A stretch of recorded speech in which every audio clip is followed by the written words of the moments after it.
Hello बच्चों, आज हम बात करेंगे अकाउंटिंग स्टैंडर्ड्स के बारे में। वैसे तो ये अभी के हिसाब से थोड़ा ज़्यादा हो जाएगा आपके लिए, क्योंकि अभी आपको अकाउंटिंग में स्टार्टिंग है, बहुत कुछ सीखना है आप लोगों को, और बहुत थोड़ा सा अभी तक हमने सीखा है। तो उस लिहाज से ये अभी बहुत हैवी डोज है आपके लिए, लेकिन चैप्टर के सीक्वेंस ऐसे होने की वजह से मैं अभी आपको ये करा रहा हूँ। अदरवाइज स्टूडेंट्स को ये लगता है कि ये वाला क्यों स्किप कर दिया, ये तो अभी हमें पहले पढ़ना है, इस वजह से मजबूरी है मेरी। आप अभी पढ़ लीजिए। अभी आपको 50, 60, 70, 80, 90 जितना परसेंट, 100% जितना सन में आ जाएगा, उतनी आपकी और मेरी दोनों की मेहनत है। और 2-4-6 महीने के बाद जब आप इसे दोबारा से वीडियो को देखेंगे तो आपको लगेगा हाँ यार ये ठीक है, इतना टिपिकल नहीं है। शुरुआत में क्योंकि हम इसमें बिल्कुल नए थे, इसलिए हमें थोड़ी सी दिक्कत हो रही थी। जैसे आप साइकिल चला रहे हैं, पहली बार साइकिल चला रहे हैं तो आपको बहुत मुश्किल होती है, लेकिन जब आप साइकिल चलाना एक बार सीख जाते हैं फिर तो कई बार हाथ छोड़ के भी चलाते हैं। दांत टूट जाते हैं वो बात अलग है, लेकिन फिर भी मतलब कंफर्टेबल हो जाता है। तो इसमें भी आप कंफर्टेबल हो जाएंगे। अभी घबराना मत, अगर लगे कि ये थोड़ी सी हैवी डोज है, इसलिए मैं आपको पहले बता रहा हूँ। मैं पहले आपको डरा नहीं रहा, मैं पहले से आपको बता रहा हूँ। रीज़न बीइंग, अगर आप पटरी के बीच में चल रहे हैं और मैं आपसे कहूँ कि भैया आप पटरी के बीच में चल रहे हैं, तो हो सकता है ट्रेन आ जाए तो आपको लपेट के ले जाए। तो इसका मतलब मैं आपको डरा नहीं रहा, मैं आपको एक फैक्ट बता रहा हूँ, सच्ची बात बता रहा हूँ, आपको आगाह कर रहा हूँ। लेकिन इतनी भी बात नहीं है, मैंने आपको बोला है कि 80, 90, 100% तक भी समझ में आ सकता है, तो कोई टेंशन की बात नहीं है। तो बच्चों, अकाउंटिंग स्टैंडर्ड होते क्या हैं और ये आईएफआरएस क्या है? आईएफआरएस अभी हम इसके सेकंड पार्ट में पढ़ेंगे। अकाउंटिंग स्टैंडर्ड क्या होता है बच्चों? हर चीज़ का स्टैंडर्ड तो होना ही चाहिए। अकाउंटिंग का अगर स्टैंडर्ड नहीं होगा और आप किसी और स्टाइल से अकाउंटिंग करेंगे और कोई दूसरा इंसान अलग स्टाइल से अकाउंटिंग करेगा तो बहुत मुसीबत हो जाएगी। प्रॉफिट अलग अलग निकलेगा, सेम सेल्स सेम कॉस्ट होने के बावजूद। गवर्नमेंट को रिक्वायरमेंट है एक स्टैंडर्ड तरीके से सब लोग काम करें, अकाउंटिंग करें, और एक जैसा, अगर उनकी कंडीशन सेम है, सेल एक जैसी है, कॉस्ट एक जैसी है, तो प्रॉफिट भी तो एक जैसा आना चाहिए। और अगर हम एक जैसी अकाउंटिंग नहीं करेंगे तो एक बिजनेस को दूसरे बिजनेस से कंपेयर कैसे करेंगे? हम इस साल के प्रॉफिट को पिछले साल से कैसे कंपेयर करेंगे? इसलिए हमें कहीं ना कहीं स्टैंडर्ड तो बनाना ही पड़ेगा, है ना? तो स्टैंडर्ड बनाने के लिए कौन बनाएगा, कैसे वो अप्लाई होगा, ये सारी चीज हम अकाउंटिंग स्टैंडर्ड के चैप्टर में सीखने वाले हैं। The rise in diversity. हम देखिए, पहले क्या होता था, बिजनेस बहुत छोटे दायरे में होता था, फिर वो इंडिया के लेवल पर बढ़ा, फिर इंटरनेशनल लेवल पर बढ़ा। तो अलग अलग डिफरेंट टाइप के हमारे बिजनेस है। तो यहाँ लिखा है कि हमारा बिजनेस अलग अलग टाइप का है, कॉम्प्लेक्स है, ग्लोबल हो रहा है ना? तो उसकी अकाउंटिंग इंफॉर्मेशन ना केवल इम्पोर्टेंट है बट लेकिन ज़रूरी भी है, एसेंशियल भी है। ठीक है, इम्पोर्टेंट तो है ही, एसेंशियल भी है, मतलब ज़रूरी भी है। But the diverse accounting policy being followed and accounting treatment of transactions and events made the accounting information less meaningful and also incomparable। ये कह रहे हैं कि डाइवर्स अकाउंटिंग पॉलिसी, अगर हम अकाउंटिंग करते हुए जो पॉलिसी है वो अलग अलग तरीके की लगाएंगे, तो ना केवल हमारी अकाउंटिंग इंफॉर्मेशन लेस मीनिंगफुल हो जाएगी, बल्कि हम इसका कंपैरिजन भी नहीं कर पाएंगे आपस में।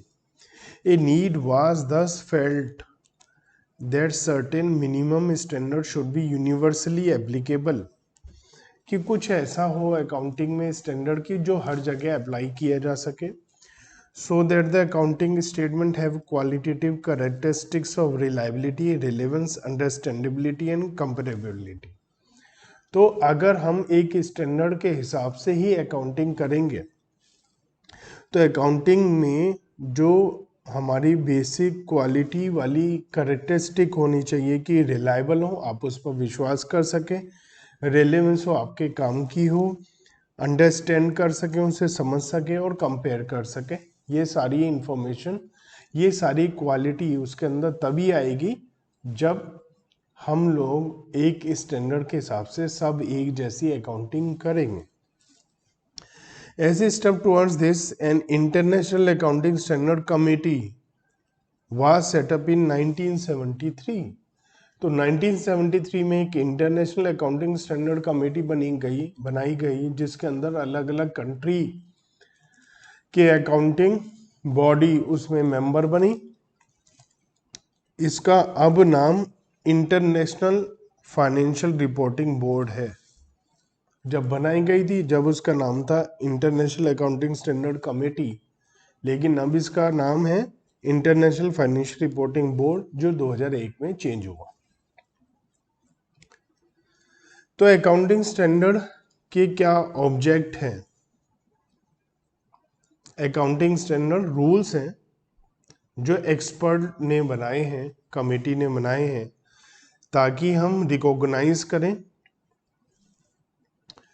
मेजरमेंट करें और डिस्क्लोजर करें इंफॉर्मेशन को सही तरीके से।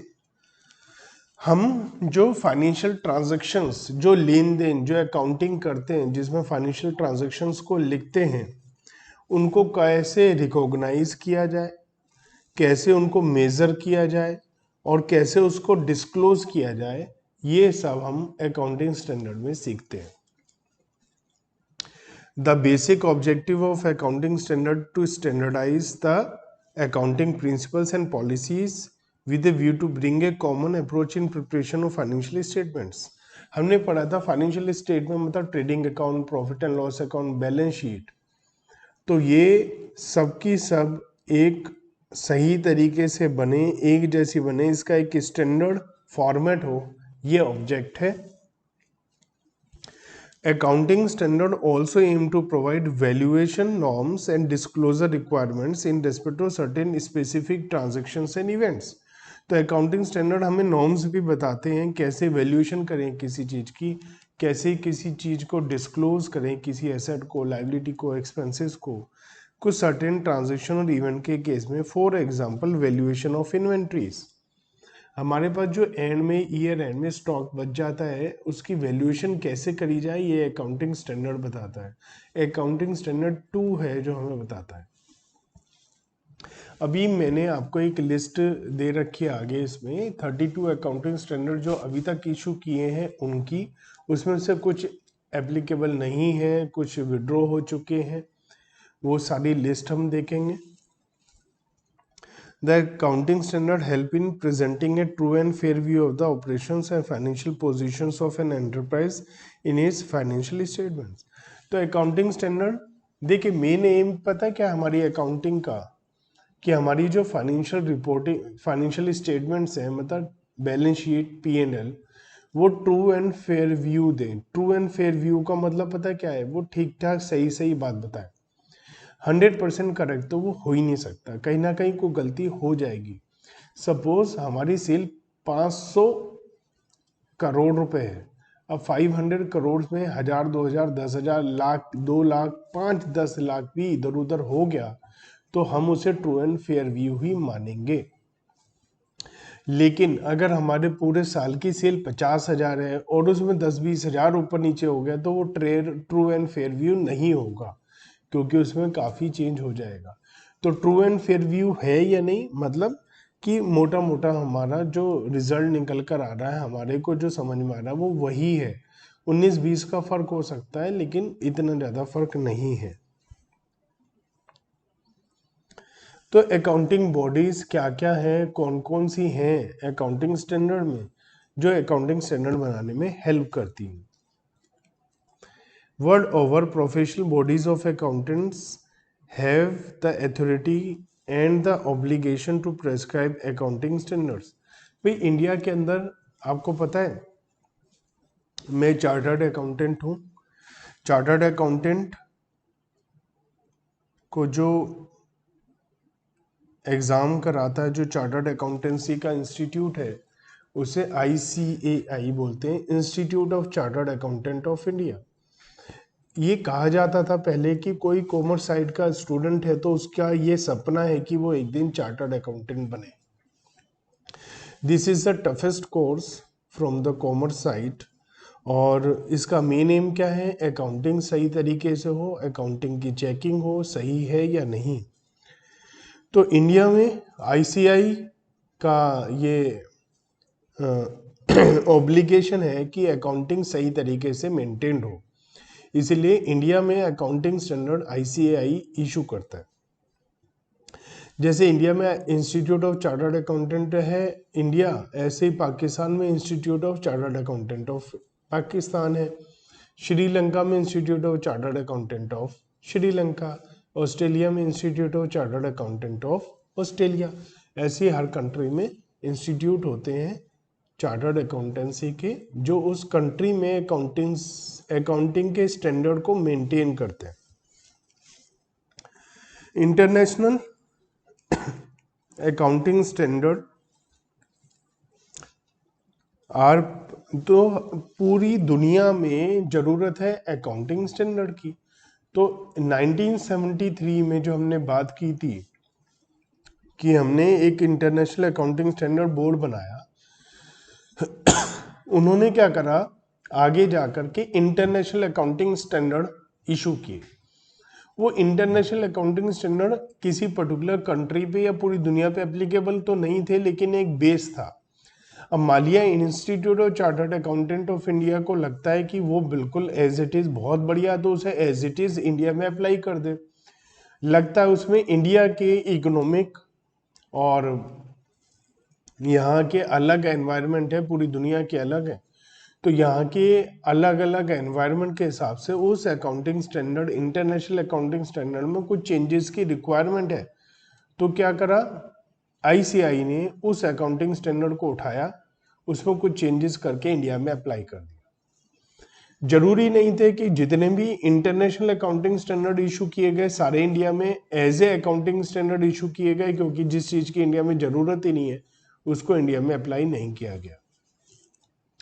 तो क्या हुआ, इंटरनेशनल अकाउंटिंग स्टैंडर्ड बनाए गए, उसको इंडिया में अकाउंटिंग स्टैंडर्ड के नाम से जाना गया। ठीक है, तो इंटरनेशनल अकाउंटिंग स्टैंडर्ड्स प्रोनाउंस करें, इंटरनेशनल अकाउंटिंग स्टैंडर्ड कमेटी ने, जिसका सेटअप 1973 में हुआ था, जिसका हेडक्वार्टर लंदन में था, UK में, ग्रेट ब्रिटेन में।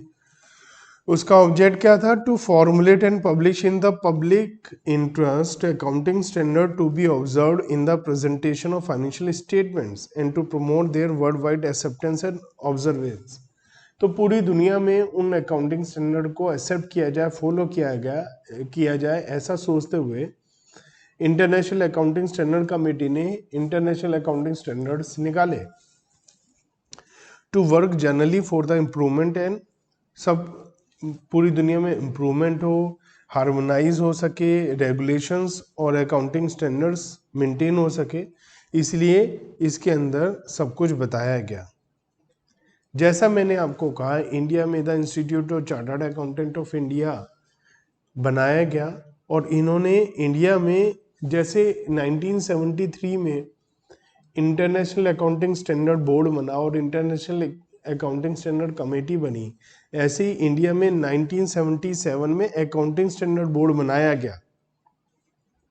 इस बोर्ड के अंदर अलग अलग लोग, जैसे कि CA के लोग, RBI के, FICCI के, ICSI, ICWI, जो अब अपने आप को ICAMAI बोलते हैं, मतलब CMA बोलते हैं वो, और UGC, SEBI, ID, मतलब IIM, हर जगह से उसमें बोर्ड में सबको मेंबर बनाया गया।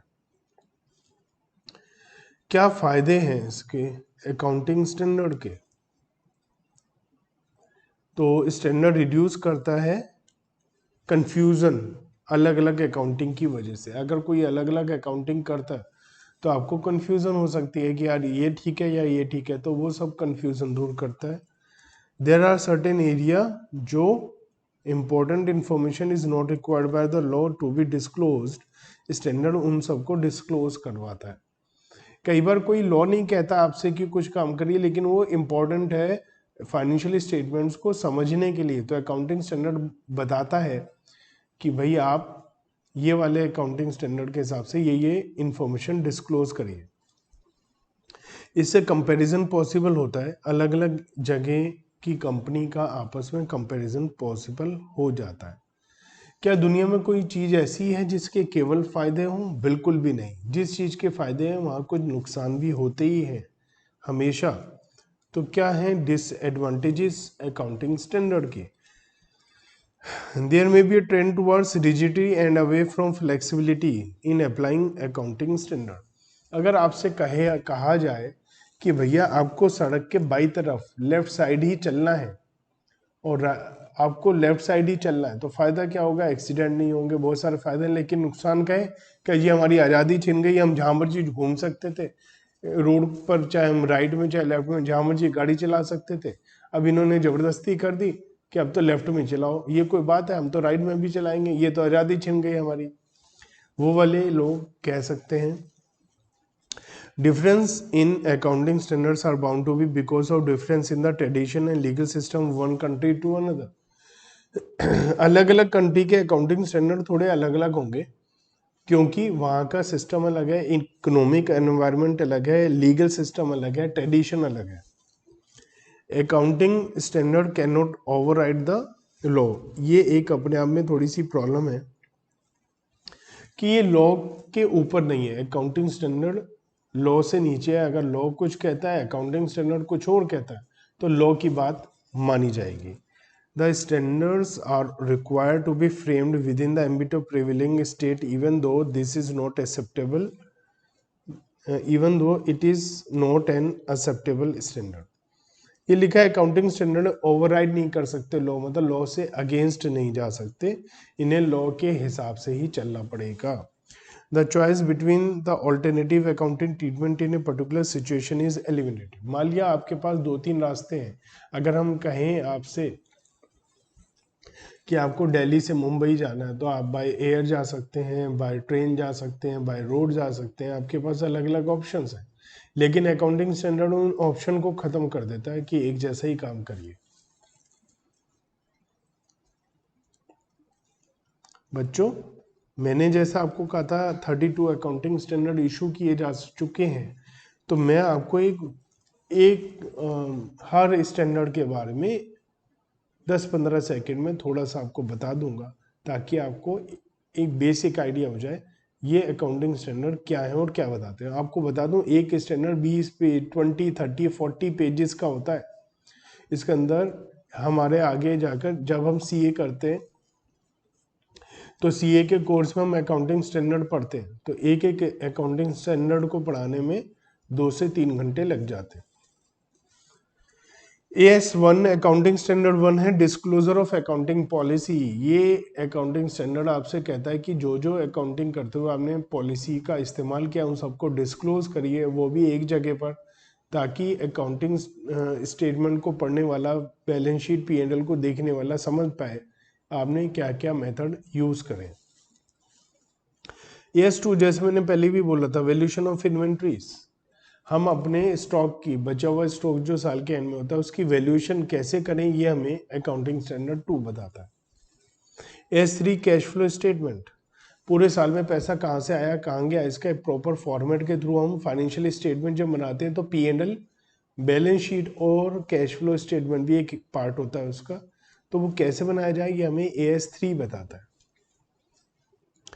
Contingencies and event occurring after the balance sheet date, जब बैलेंस शीट है जनरली ईयर एंड 31 मार्च को होता है, तो 31 मार्च को बैलेंस शीट बन जानी चाहिए, लेकिन ऐसा प्रैक्टिकली नहीं होता है। प्रैक्टिकली 5-6 महीने लग जाते हैं बैलेंस शीट बनने में। तो 31 मार्च को मान लेते हैं, 31 मार्च 2022 हमारी बैलेंस शीट की डेट है, लेकिन इस बैलेंस शीट को बनने में 31 अगस्त 22 तक का टाइम लग गया।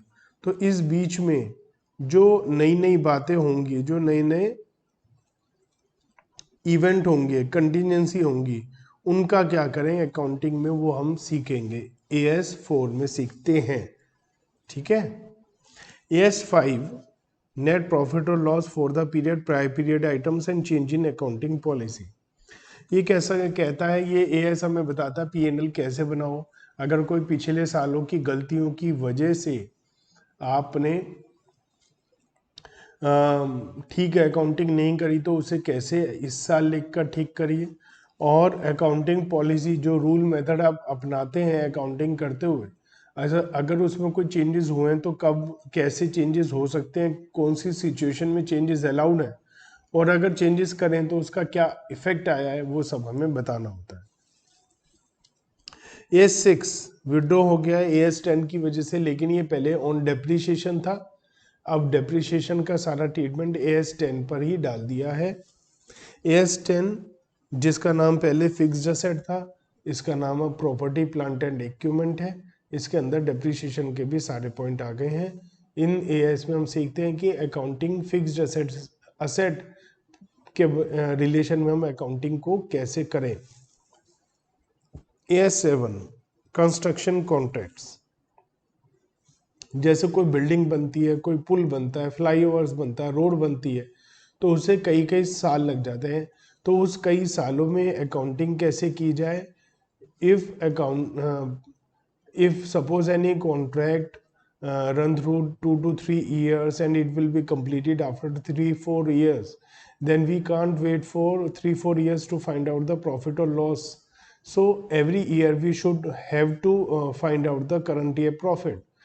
To find out current year profit, AS7 help us to find out this type of profit. AS7 tell us how to compute profit for every year in case of continuation of contracts. AS8 हटा दिया गया है due to AS26. AS26 is on intangible asset and AS8 earlier was on research and development. तो research करने पर अगर कोई asset वगैरह हमारी होती है तो वो कैसे लिखी जाए, अकाउंटिंग उसकी कैसे करी जाए, ये पहले AS8 में था, लेकिन AS26 इंटेंजिबल एसेट पर आया तो उसमें ये पॉइंट कवर हो गया, इसलिए इसे हटा दिया गया। AS11 effect of changes in foreign exchange rate. अगर आपका इंडिया के बाहर कुछ पैसों का लेना देना है तो डॉलर रुपीस में कुछ फ्लक्चुएशंस आती है एक्सचेंज रेट की, उसका क्या करें, वो ये AS हमें बताता है। गवर्नमेंट ग्रांट, अगर गवर्नमेंट से हमें कुछ हेल्प मिलती है तो उसकी अकाउंटिंग कैसे हो, AS12 हमें बताएगा।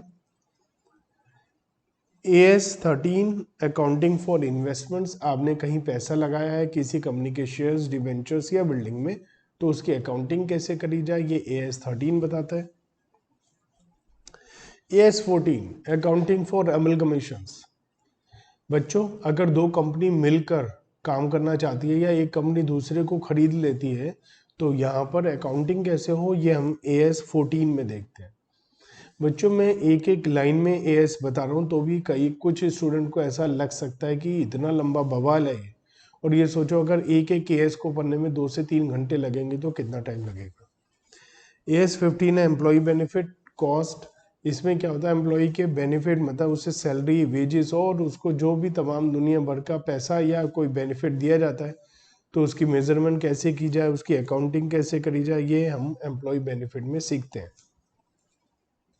AS16 borrowing cost. बच्चों जब हम लोन लेते हैं तो लोन लेने पर हमें इंटरेस्ट देना पड़ता है, वो इंटरेस्ट बोरोइंग कॉस्ट होती है। तो इंटरेस्ट कैसे कैलकुलेट करा जाए, उस इंटरेस्ट की कॉस्ट को खर्चा माना जाए या किसी एसेट का कोई पार्ट माना जाए, वो हम AS16 में सीखते हैं। AS17 segment reporting. बच्चों जब हम बैलेंस शीट बनाते हैं तो बैलेंस शीट और P&L में हम कई बार सेगमेंट के हिसाब से मतलब एरिया वाइज या प्रोडक्ट वाइज हम अलग अलग इंफॉर्मेशन देते हैं, वो हमें कैसे देनी है, कब देनी है, वो AS17 हमें बताता है। AS18 related party disclosure. अगर हमारे बिजनेस में हमारा कोई ट्रांजैक्शन किसी हमारे रिलेटेड पार्टी मतलब कोई फ्रेंड्स, रिलेटिव या ऐसी कंपनी से हुआ जिसमें हमारे कोई शेयर या उनके पास हमारे हैं, तो ऐसी सिचुएशन में वो रिलेटेड पार्टी होती है, वहाँ पर पैसों का कुछ गड़बड़ हो सकता है, वैल्यूएशन सही ना हो, इसलिए उनको डिस्क्लोज करना पड़ेगा ड्यूरिंग द ईयर हमने कौन कौन सी ट्रांजैक्शन किसके साथ करी है। ये बताना पड़ेगा। AS19 लीज, मतलब हम जब कोई चीज किराए पर लेते हैं, पट्टे पर लेते हैं, लीज का मतलब पट्टा होता है, वैसे किराए पर लेते हैं, तो उसकी अकाउंटिंग कैसे करी जाए वो हमें AS19 बताएगा। AS20 अर्निंग पर शेयर, ये कंपनी पर अप्लाई होता है। जब कंपनी को प्रॉफिट होता है तो वो कैलकुलेट करती है कि प्रॉफिट को एक शेयर के हिस्से में कितना प्रॉफिट आया। AS21 कंसोलिडेटेड फाइनेंशियल स्टेटमेंट, बच्चों जब एक कंपनी दूसरी कंपनी के मोर देन 50% शेयर परचेज कर लेती है, तो जिस कंपनी ने शेयर परचेज करे हैं उसे होल्डिंग कंपनी कहते हैं, क्योंकि वो दूसरी कंपनी को होल्ड कर रही है। और जो दूसरी कंपनी जिसके शेयर खरीदे हैं उसे सब्सिडरी कंपनी कहते हैं। ईयर एंड पे इन दोनों की बैलेंस शीट को मिलाकर बनाया जाता है, और वो कैसे मिलाई जाए और कैसे बनाई जाए ये AS21 बताता है हमें। AS22 बताता है कि जब टैक्सेस लगते हैं तो उसकी अकाउंटिंग कैसे होती है। AS23 हमें बताता है कि अगर हमने किसी कंपनी में इन्वेस्टमेंट किया है जो 50% से कम है, क्योंकि 50% से ऊपर तो होल्डिंग सब्सिडी 21 में आ जाएगा, तो 20% से ऊपर ज़्यादा है लेकिन 50 से कम है तो उसे एसोसिएट बोल देते हैं। उसकी अकाउंटिंग कैसे हो AS23 में सीखते हैं हम। AS24 डिसकंटिन्यूड बिजनेस, कई बार बिजनेस बंद हो जाता है तो भी उसकी कुछ ट्रांजेक्शन चलती रहती हैं, तो वो कैसे हम अकाउंटिंग करें। AS25 है इंटरिम फाइनेंशियल रिपोर्टिंग। बच्चों लीगल रिक्वायरमेंट है कि जो कंपनीज हैं उन्हें हर क्वार्टर बेसिस, हर 3-3 महीने बाद अपनी फाइनेंशियल स्टेटमेंट बनानी है। तो 3 महीने में कैसे बनेगी वो हमें ये बताता है interim financial reporting. AS26 intangible asset, इसके बारे में हम बात कर चुके हैं जब हम कह रहे थे AS8 हटा दिया गया है रिसर्च एंड डेवलपमेंट पर, तो हमने ये बात की थी। AS27 financial reporting of interest in joint venture. बच्चों जब दो कंपनी मिलकर काम करती हैं, मैंने AS14 आपको बताया था अमल कमीशन, उसमें बताया था दो कंपनी मिलकर काम कर रही है, तो वहां पर क्या होता था, दो कंपनी मिलकर, मतलब A और B कंपनियां दोनों मिलकर काम करें तो A खत्म B खत्म, एक नई कंपनी बन जाती है AB लिमिटेड। लेकिन यहाँ पर क्या है, मिलकर काम कर रहे हैं और खत्म नहीं हो रही, A अपना काम कर रहा है, B अपना काम कर रहा है और कुछ काम मिलकर कर रहे हैं, तो उसकी अकाउंटिंग कैसे हो वो AS27 बताता है। इम्पेयरमेंट ऑफ असेट, कई बार क्या होता है हमारी बुक्स ऑफ अकाउंट में जो असेट दिखाई दे रही है वो मार्केट वैल्यू से काफ़ी ज़्यादा में दिखाई दे रही होती है, एक्चुअल में उनकी वैल्यू बहुत कम है, तो वो लॉस जो हो गया उसे हम इम्पेयरमेंट लॉस बोलते हैं, उसकी अकाउंटिंग हम यहाँ सीखते हैं। AS29 provision contingency, contingent liabilities and contingent asset. Provision क्या होता है, कंटीजेंट लाइबिलिटी क्या होती है, कंटीजेंट एसेट होती है, इसे समझाने में आधे से 1 घंटा लगता है, लेकिन इन शॉर्ट हल्का सा आप समझ लीजिए। प्रोविजन मतलब कोई ऐसी लाइबिलिटी जो पैसा हमें देना तो है और उसका अमाउंट एग्जैक्ट नहीं पता लेकिन अंदाजा लगाया जा सकता है, तो हम उसे प्रोविजन बोल देते हैं। फॉर एग्जाम्पल इलेक्ट्रिसिटी बिल अभी आया नहीं है, मार्च महीने का ईयर एंड हो रहा है, लेकिन हम अंदाजा लगा सकते हैं इलेक्ट्रिसिटी बिल कितना आएगा मीटर में जाके रीडिंग देखकर, तो उसके लिए हम खर्चे के लिए प्रोविजन बना देते हैं। कंटीजेंट लाइबिलिटी का मतलब ऐसी लाइबिलिटी जो आज अभी पैसा नहीं देना, हो सकता है फ्यूचर में देना पड़े, ऑन हैपनिंग और नॉन हैपनिंग और certain event which are beyond our control, जो हमारे हाथ में चीज़ें नहीं है उस पर डिपेंड करेगा कि कोई पैसा हमें फ्यूचर में किसी को देना है या नहीं देना, उसे हम कंटीजेंट लाइबिलिटी बोलते हैं। इसको हम अकाउंटिंग में लिखते नहीं है, केवल इन्फॉर्मेशन डिस्क्लोज करने के लिए बैलेंस शीट के बाहर अलग से डिस्क्लोज कर देते हैं। फॉर एग्जाम्पल हमारा एक केस चल रहा है कोर्ट में, अगर हम केस जीत गए तो पैसा नहीं देना पड़ेगा, हार गए तो देना पड़ेगा, तो ये कंटीजेंट लाइबिलिटी है। कंटीजेंट असेट वो है कि हो सकता है कुछ होने या नहीं होने पर हमें फ्यूचर में कुछ पैसा मिल जाए, वो कंटीजेंट असेट होती है। AS30, 31, 32 बच्चों ये फाइनेंशियल इंस्ट्रूमेंट पर बनाए गए थे।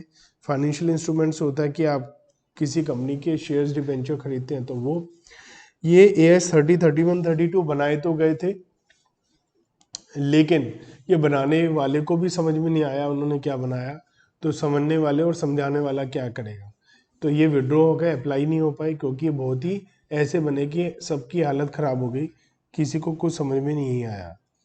बच्चों इसके आगे हम Indian accounting standard next video में देखेंगे। अभी तक हम इंडियन अकाउंटिंग स्टैंडर्ड ही देख रहे थे, लेकिन ये इंडियन अकाउंटिंग स्टैंडर्ड थोड़े से डिफरेंट है, जो अभी अभी हमने जिनके बारे में बात करी। तो इसके बारे में डिटेल में हम चर्चा करेंगे, डिस्कशन करेंगे नेक्स्ट वीडियो में। बच्चों बिल्कुल मत घबराना, आपको अगर 20% 30% भी समझ में आया है तो भी मत घबराना, क्योंकि इसका आगे जाकर आपको समझ में आएगा, अभी थोड़ा आपके लिए समझना मुश्किल है।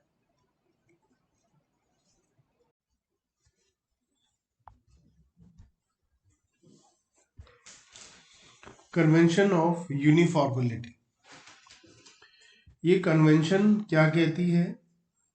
ये कन्वेंशन कहती है कि अकाउंट को जब मेंटेन करेंगे तो ईयर टू ईयर सेम चलाएंगे, कंसिस्टेंसी की तरह। In an industry, it requires that all the entities should follow same accounting procedure practice. This facilitate inter-firm comparison. This convention is closely linked of convention of consistency. तो consistency वाली बात ही है कि आपको एक जैसी अकाउंटिंग करनी है ताकि आप आपस में पिछले सालों से और दूसरे बिजनेस से कंपेयर कर पाए। What is policies? Policies refer to specific accounting principle adopted by an entity in the maintenance of the accounts and preparation and presentation of financial statements. तो आप कौन सा मेथड अपना रहे हैं, कौन सी पॉलिसी अपना रहे हैं, कौन सा प्रिंसिपल अपना रहे हैं, ये है। The policies to be selected on several accounting matters whenever alternatives are available to tackle given accounting situation problem. अगर आपके पास अलग अलग ऑप्शन है तो आप कौन सा ऑप्शन चूज करते हैं, वही अकाउंटिंग पॉलिसी है आपकी। Accounting policy once adopted should be applied consistently from year to year. आपने कोई एक पॉलिसी अपना ली तो उसे लगातार अपनाना होता है। However change in accounting policy में be necessitated due to change in the law. अगर कोई लॉ कहता है तो आपको अकाउंटिंग पॉलिसी चेंज कर लेनी चाहिए। और अगर आपको लगता है कि चेंज करने से ज़्यादा मोर अप्रोप्रिएट प्रेजेंटेशन होगी, प्रिपरेशन होगी अकाउंटिंग स्टेटमेंट की, तो भी आप चेंज कर सकते हैं। The ICAI means institute of chartered accountant of India, मतलब CA का institute, requires that all significant accounting policy should be disclosed. आपने जो भी अकाउंटिंग पॉलिसी इस्तेमाल की है अकाउंटिंग मेंटेन करने के लिए, उनको सबको डिस्क्लोज करना पड़ेगा आपको। For this purpose AS1 has been issued. अलग अलग अकाउंटिंग स्टैंडर्ड इशू किए गए हैं, जिसमें एक अकाउंटिंग स्टैंडर्ड 1 है जो ये बात बताता है कि आपको सारी सिग्निफिकेंट अकाउंटिंग पॉलिसीज फॉलो करनी है, डिस्क्लोज करनी है एक जगह। Some specific area where different accounting policy में be adopted as per specified AS1R। जैसे अकाउंटिंग मेथड क्या है, आप रेवेन्यू को रिकॉग्नाइज कैसे करते हैं। जैसा आप सेल कर रहे हैं, बिल बन गया तो आप उसकी एंट्री बनाते हैं, या माल चला जाता है तो एंट्री बनाते हैं। आप कब रिकॉग्नाइज करते हैं सेल को, रेवेन्यू को, वो वाली बात है। Conversion of foreign currency transaction, suppose आप डॉलर में डील करते हैं तो उसको आप कैसे कन्वर्ट करते हैं इंडियन रुपीज में, ये भी तो एक पॉलिसी है आपकी। Valuation of inventory assets and investment, treatment of retirement benefits, जब कोई आपके यहाँ एम्प्लॉय रिटायर होता है तो उसको आप कैसे करते हैं। The financial statement should disclose the policy adopted by the entity. If the policies are changed, the effect of change on the profit should be disclosed provided the same is material. अगर आप कोई policy change करते हो, policy change करने पे material effect, काफ़ी effect आता है, तो आपको बताना पड़ेगा कितना प्रॉफिट पे इफेक्ट है। अगर माइनर्स है तो कोई दिक्कत नहीं है, ज़्यादा है तो आपको बताना पड़ेगा। The various aspect relating to accounting policy are covered in the next chapter. आगे हम धीरे धीरे देख लेंगे। बेसिस ऑफ द अकाउंटिंग, आपकी अकाउंटिंग के बेस क्या क्या है। या तो आप कैश बेसिस पे अकाउंटिंग करेंगे, या एक्रूअल बेसिस पे अकाउंटिंग करेंगे, या हाइब्रिड बेसिस पर अकाउंटिंग करेंगे। Difference between the accrual basis of accounting and cash basis of accounting क्या है? मोस्ट सिग्निफिकेंट हमारा है प्रॉफिट की कैलकुलेशन दोनों में अलग अलग हो जाती है। अगर हम कैश बेसिस ऑफ अकाउंटिंग की बात करें तो cash basis of accounting is a system in which transaction are recorded when cash is received और पेड। पैसा आएगा तो रिकॉर्ड करेंगे, जाएगा तो रिकॉर्ड करेंगे। It means revenue is recognised on receipt of cash. Sale कब मानेंगे? जब पैसा मिलेगा। Likewise expense are recorded as incurred when they have been paid. खर्चा कब होगा? जब पेमेंट होगा। The difference between total income and total expenses represent profit or loss for a business for accounting period. Thus, when cash basis of accounting followed outstanding prepaid expenses, income received in advance accrued income consider नहीं होती है. Receipt and payment account prepared in case of non-profit organizations such as charitable institutions, club, school. वहाँ cash basis पर accounting हो सकती है. Advantage क्या क्या इसके फायदे हैं? ये सिंपल है, एडजस्टमेंट नहीं करनी पड़ती है आपको, बहुत सिंपल है, आपको सोचना ज़्यादा नहीं है. इस अप्रोच में आपको बहुत कम एस्टिमेशन लगाना पड़ता है और जजमेंट लगानी पड़ती है. आउटस्टैंडिंग एक्सपेंसेस में अंदाजा लगाना पड़ेगा कि कितना पैसा देना पड़ेगा. यहाँ कुछ नहीं करना हमें. ये उन बिजनेस के लिए ज़्यादा सूटेबल है, ज़्यादातर बेसिस कैश बेसिस पर ट्रांजैक्शन होती है. नुकसान क्या है? ये ट्रू एंड फेयर व्यू नहीं देता है प्रॉफिट लॉस का, और फाइनेंशियल स्टेटमेंट भी सही नहीं आती है, क्योंकि हमें पता ही नहीं आज जो पैसा लेना देना है वो कितना लेना देना है. आउटस्टैंडिंग प्रीपेड है ही नहीं, तो सही नहीं आता आंसर. मैचिंग प्रिंसिपल फॉलो नहीं होता है, रिवेन्यू और एक्सपेंस मैच नहीं होंगे. ये कैपिटल रिवेन्यू आइटम में चेंजेस नहीं करता है. कंसिस्टेंसी नहीं होती प्रॉफिट की, कभी कम कभी ज़्यादा होता रहेगा. जैसे एक फाइनेंशियल ईयर में कैश सेल हुई है 3,90,000 और क्रेडिट सेल हुई है 1,60, तो हम कैश सेल ही लिखेंगे. एक्सपेंस है 2,70,000, जिसमें से 80,000 की पेमेंट नहीं हुई है, तो 1,90 की पेमेंट हुई है, तो कैश सिस्टम के हिसाब से हमारा प्रॉफिट 2 लाख आएगा. जो कैश आया वो सेल, जो कैश गया वो खर्चा. एक्रूअल सिस्टम ऑफ अकाउंटिंग ये कहता है कि जब जो चीज हुई है तभी लिखना है उसको, है ना. ये बेसिस कहता है कि डिफरर एलोकेशन, डेप्रिसिएशन, अमोर्टाइजेशन इन सब के लिए काम करता है. इसे मर्केंटाइल बेसिस ऑफ अकाउंटिंग भी बोलते हैं. और कंपनीज एक्ट कहता है कि उन कंपनी जो भी हैं उन्हें यही मेथड अपनाना है, कैश बेसिस नहीं अपना सकती कंपनीज. फायदे क्या है? ये ज़्यादा साइंटिफिक है इन कंपेयर टू कैश. ये कंप्लीट पिक्चर बताता है हमें, सारी ट्रांजैक्शन आ जाती है, आउटस्टैंडिंग प्रीपेड सब आ जाता है. ये करेक्ट प्रॉफिट बताता है हमें, ट्रू प्रॉफिट बताता है हमें, है ना. ट्रू फाइनेंशियल पोजीशन बताता है. नुकसान क्या है? ये सिंपल नहीं है ना. अकाउंटिंग बहुत ज़्यादा डिटेल में हो जाती है और जल्दी से प्रॉफिट लॉस नहीं निकल पाता, बहुत सारी एडजस्टमेंट्स करनी पड़ती है हमें. पिछले क्वेश्चन में कैश सेल 390 थी, क्रेडिट सेल 160, तो टोटल 550 की रिवेन्यू मानी जाएगी. टोटल एक्सपेंस 270 था इंक्लूडिंग आउटस्टैंडिंग, तो टोटल एक्सपेंस 270 ले गया जाएगा, प्रॉफिट 280 आएगा. जाकर ये एक्रूअल होगा. एक्रूअल और कैश में क्या डिफरेंस है?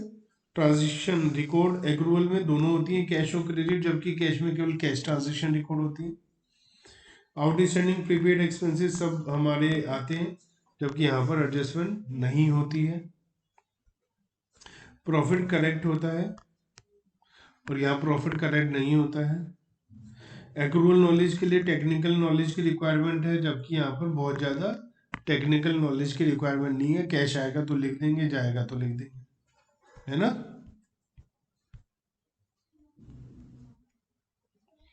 लीगली एक्रूअल सिस्टम ही रिकॉग्नाइज्ड है, जबकि कैश सिस्टम रिकॉग्नाइज नहीं है. एक्रूअल को सब एक्सेप्ट करते हैं, कैश बेसिस को एक्सेप्ट नहीं करते सब लोग. एक्रूअल बेसिस ज़्यादा रिलायबल है, कैश बेसिस लेस रिलायबल है. सूटेबिलिटी की बात करें तो accrual basis of accounting business जिनको इन्फॉर्मेशन डिटेल में चाहिए सब कुछ उनके लिए होता है. कैश बेसिस ज़्यादातर नॉट फॉर प्रॉफिट ऑर्गेनाइजेशन या छोटे मोटे बिजनेस या प्रोफेशनल्स हैं जिनका बहुत ज़्यादा ट्रांजेक्शन उधार ये वो नहीं होती है। Hybrid basis of accounting, hybrid का मतलब होता है कॉम्बिनेशन। कॉम्बिनेशन है कैश बेसिस का और एक्रूअल बेसिस का। हाइब्रिड में क्या होगा, इनकम को कैश बेसिस पर लिखते हैं जबकि एक्सपेंसेस को एक्रूअल बेसिस पर लिखते हैं। कंजर्वेटिज्म को बहुत ज़्यादा अच्छे से फॉलो किया जाता है कि कैश जो आ गया वही इनकम मानेंगे, लेकिन खर्चे पे सारे खर्चे ले लेंगे, उधार भी और कैश भी। ठीक है।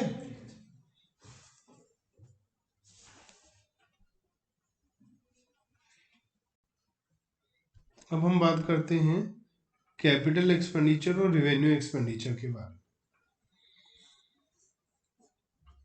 कैपिटल एक्सपेंडिचर किसे कहते हैं?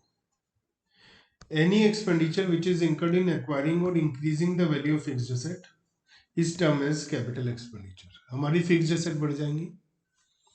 As such, the amount spent on the purchase of land and building, plant and machinery, furniture, ये सब कैपिटल एक्सपेंडिचर है। सच expenditure yields benefit over a long period, कई सालों तक हमें बेनिफिट मिलता है। Enhance is return in assets, asset में दिखाते हैं। कुछ एग्जांपल हमने बता रखे हैं।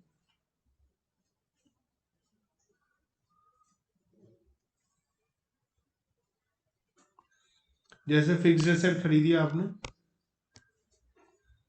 तो ये सब क्या है, कैपिटल एक्सपेंडिचर, क्योंकि इन्हें बहुत सालों तक यूज करेंगे। अगर कोई ऐसा खर्चा होता है जो किसी एसेट को खरीदने से रिलेटेड होता है, उसको इंस्टॉल करने से रिलेटेड होता है, तो वो भी हमारा कैपिटल एक्सपेंडिचर होता है। जैसे हमने वेजेस दी वर्कर को नई मशीन लगाने में, कार्टेज दिया लाने में, सेकेंड हैंड मशीन की ओवरऑलिंग, रिपेयर मेंटेनेंस का खर्चा है, ये सब क्या है, कैपिटल एक्सपेंडिचर।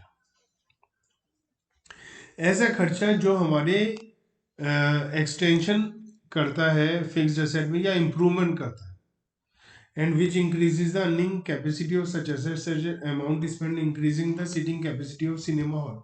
जैसे आपके पास एक मशीन है, वो 10,000 यूनिट बनाती है एक महीने में या एक दिन में, आपने उसकी कैपेसिटी 10,000 से बढ़ाकर 25,000 कराई, तो जो एक्स्ट्रा खर्चा आया वो capital expenditure.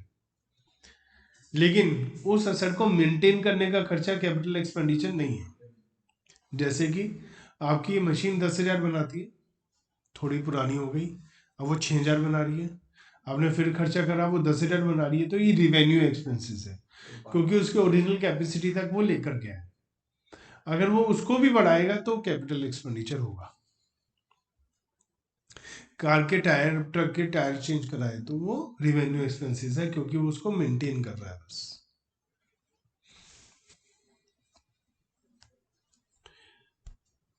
Amount spent upon the point on asset is put to use is treated as a capital expenses।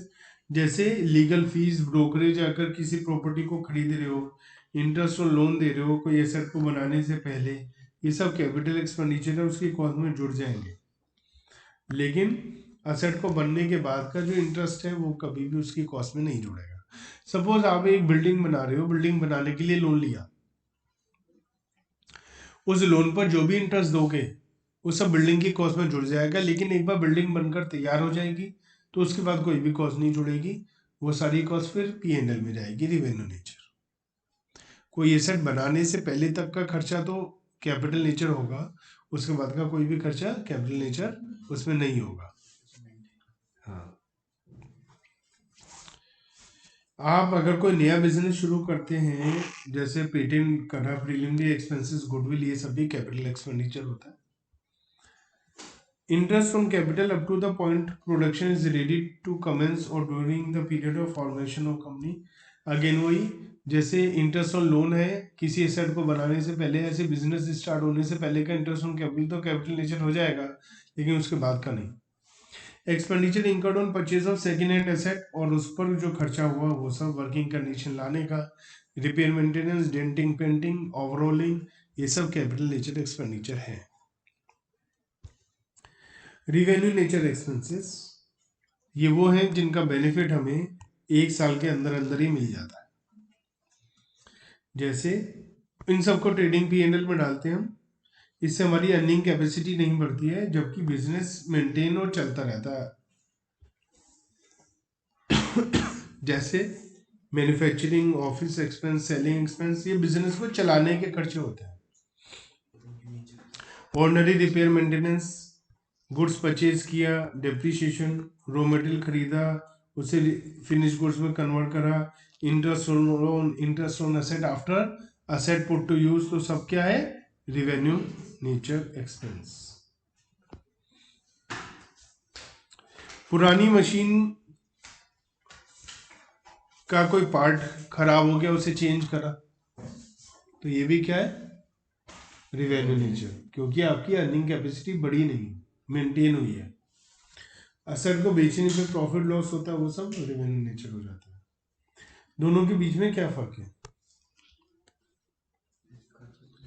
Capital expenditure का जो खर्चा होता है वो असेट को लेकर होता है, जबकि रिवेन्यू एक्सपेंस का खर्चा बिजनेस को चलाने के लिए होता है। कैपिटल एक्सपेंडिचर जो होता है वो इंक्रीज करता है अर्निंग कैपेसिटी, जबकि रिवेन्यू नेचर जो एक्सपेंस है वो आपको मेंटेन करता है। कैपिटल नेचर एक्सपेंसेस लंबे पीरियड के लिए होता है, रिवेन्यू नेचर एक्सपेंसेस मैक्सिमम 1 साल के लिए होता है। कैपिटल एक्सपेंडिचर को हम बैलेंस शीट में दिखाते हैं, जबकि रिवेन्यू एक्सपेंडिचर को हम ट्रेडिंग P&L में दिखाते हैं। तो ये बहुत इंपॉर्टेंट डिस्टिंक्शन है, आपको ध्यान रखना है कुछ बातों का। कैपिटल और रिवेन्यू के बारे में कुछ बातों का आपको ध्यान रखना है। वो बातें क्या है? कैपिटल नेचर एक्सपेंसेस अमाउंट के हिसाब से इनकी हाई अमाउंट होती है और इनकी लो अमाउंट होती है कंपैरेटिवली। टाइम, कैपिटल एक्सपेंडिचर का लॉन्ग पीरियड होता है, इनका शॉर्ट पीरियड होता है।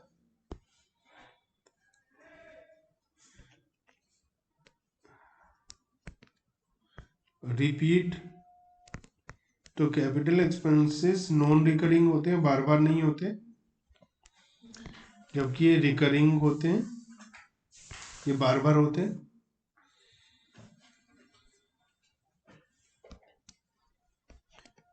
फाइनेंशियल स्टेटमेंट्स, ये बैलेंस शीट में आता है, ये ट्रेडिंग P&L में आते हैं।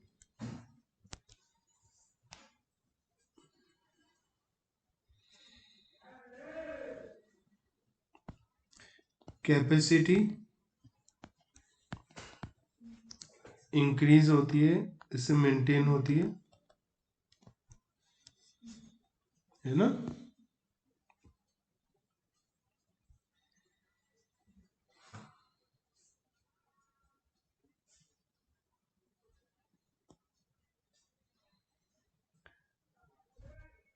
और न्यू एसेट होती है, तो up to date of first put to use, पहली बार एसेट को यूज करने तक के सारे खर्चे हमारे कैपिटल नेचर हो जाते हैं। और आफ्टर पुट टू यूज, एक बार यूज होने के बाद में सारे खर्चे रिवेन्यू नेचर हो जाते हैं। जैसे मशीन खरीदी, जब तक वो इंस्टॉल नहीं हो जाती, जब तक का सारा खर्चा कैपिटल, लेकिन एक बार इंस्टॉल होने के बाद रिपेयर, मेंटेनेंस, सब कुछ रिवेन्यू। इनमें एक एक चीज को नहीं देखना, सबको एज अ होल सब चीजों को अप्लाई करके देखना है हमने कि वो कैपिटल नेचर आइटम है या रिवेन्यू नेचर आइटम। ठीक है?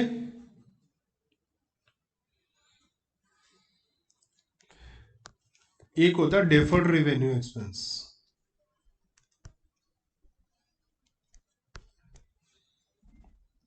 डेफर्ड रेवेन्यू क्या होता है? बेसिकली रेवेन्यू होता है, लेकिन कैपिटल नेचर का हमें दिखाई देता है, तो उसे डेफर्ड रेवेन्यू बोल देते हैं। उसे क्या करते हैं, जो रेवेन्यू नेचर है ये कहाँ जाता है? ट्रेडिंग P&L में। ये कहाँ जाता है? बैलेंस शीट में कैपिटल। ये दोनों में जाता है। कैसे? मान लिया 100 रुपए का खर्चा हुआ और 5 साल तक हमें इसका बेनिफिट मिलेगा, जबकि रेवेन्यू नेचर का बेनिफिट जनरली 1 साल के अंदर मिल जाता है, लेकिन ये ऐसा रेवेन्यू नेचर है जिसका बेनिफिट 1 साल से ज़्यादा मिल रहा है, तो 5 सालों का मिल रहा है, तो हम हर साल क्या करेंगे? पहले साल फर्स्ट ईयर में 20 रुपये P&L में डाल देंगे, बचा हुआ 80 रुपये बैलेंस शीट में दिखा देंगे। सेकेंड ईयर में फिर 20 रुपये P&L में डाल देंगे, बचा हुआ 60 बैलेंस शीट में, ऐसे कंटिन्यू होता रहेगा। तो डेफर का मतलब होता है टालना, आगे टालना किसी चीज को या आगे फ्यूचर में लेना। तो डेफर रेवेन्यू मतलब रेवेन्यू है लेकिन डेफर कर रहे हैं क्योंकि वो कैपिटल, जैसे एडवर्टाइजमेंट बोर्ड बनवा दिया है, उसकी 5 साल की लाइफ। एडवर्टाइजमेंट का एक्सपेंस सारा रेवेन्यू नेचर होता है, लेकिन ये कैपिटल नेचर होने की वजह से इसे हम डेफर रेवेन्यू एक्सपेंस बोल देते हैं। ठीक है,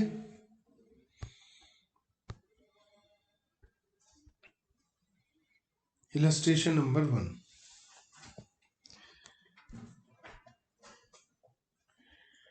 हमें बताना है कौन सा एक्सपेंस कैपिटल है या रेवेन्यू।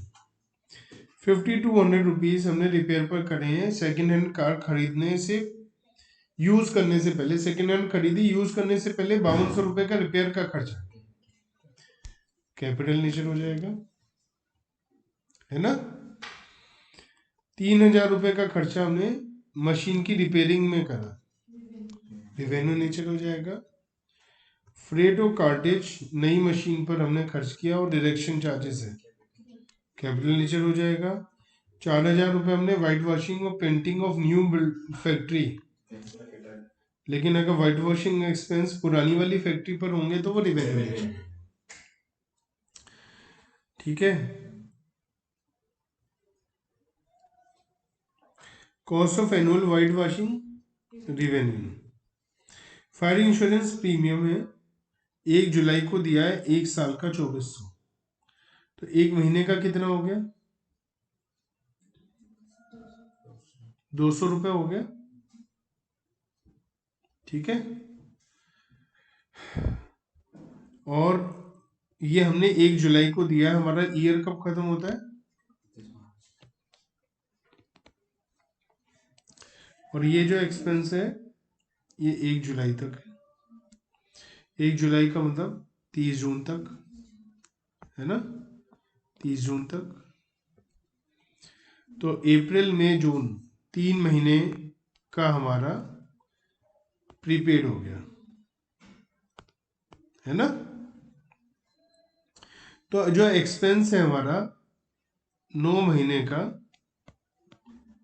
200 रुपये महीना है, तो 1800 रुपये इस साल के P&L में जाएगा और 600 रुपये अगले साल के P&L में जाएगा, लेकिन हमारा खर्चा ये रिवेन्यू नेचर ही है।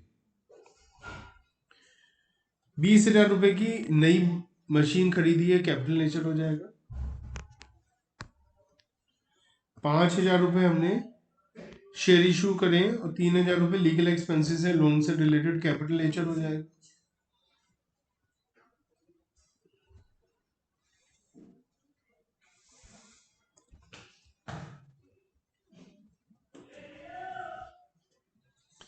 इलस्ट्रेशन नंबर 2 में हमें बताना है कि हमारा एक्सपेंस कैपिटल है, रिवेन्यू है या डेफर्ड रेवेन्यू है।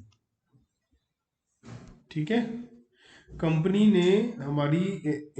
ने रिमूव करा है factory to more suitable site and incur the following expenses. हमने क्या करा है, अपने बिजनेस को एक जगह से दूसरी जगह ट्रांसफर किया है, जो ज्यादा बेहतर हमें जगह दिखाई दे रही थी वो। ठीक है, cost of dismantling, removing and reinstalling the plant 25,000। Removal of stock from old factory to new site 10,000।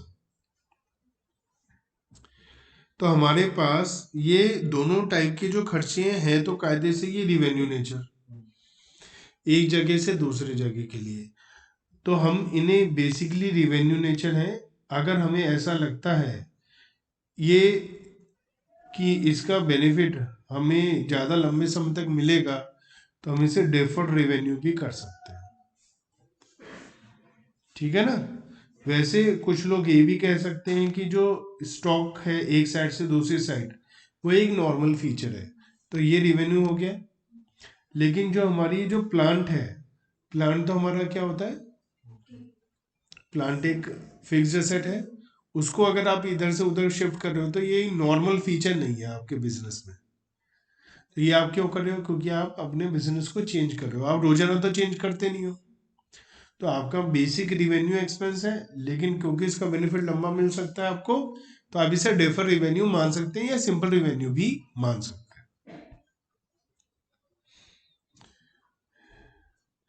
Before removal to a new site, a machine which stood in the books at 30,000 was found obsolete and sold as a scrap of 8,000. आपकी ये building एक machine 30,000 की थी जिसे आपने बेच दिया 8,000 में।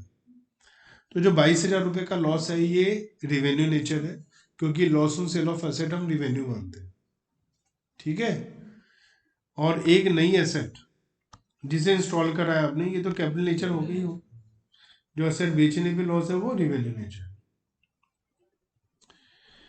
While the construction of factory building, एक जब हम नई फैक्ट्री की नई साइट बना रहे थे तो हमें लेबर के लिए 8,000 रुपये की कुछ चीज़ें वहाँ पर साइट बनानी पड़ी, जिसे हमें डेमोलिश कर दिया। तो जो जैसे आपने कभी देखा हो किसी का काम चल रहा है, बिल्डिंग वगैरह बन रही है, तो वहाँ पर वर्कर को रहने के लिए हम टेम्परेरी एक मिट्टी की ईंटों पर रखकर वो बना देते हैं छोटा सा घर, है ना। या क्या होता है, अभी बिजली का कनेक्शन आया नहीं है, काम हो रहा है, तो हम जनरेटर खरीद लेते हैं वहाँ के लिए, 1 आध साल काम चलेगा, उसके बाद स्क्रैप कर देते हैं। तो ये सारे खर्चे बिल्डिंग से रिलेटेड हैं, कैपिटल नेचर हो जाएंगे। 40,000 रुपये का हमने एक एंटायर प्लान को पर ओवरऑलिंग का खर्चा करा है, सो दैट उसकी लाइफ में हमने ऐड कर दिए हैं 4 साल। देखो उसकी लाइफ में ऐड हो गए हैं 5 साल। मान लिया आपने जब कोई एसेट खरीदी तो आपने उसकी लाइफ 5 साल सोची, अब 5 साल खत्म हो गए, तो अब 5 साल के बाद कायदे से आउटपुट 0 होना चाहिए।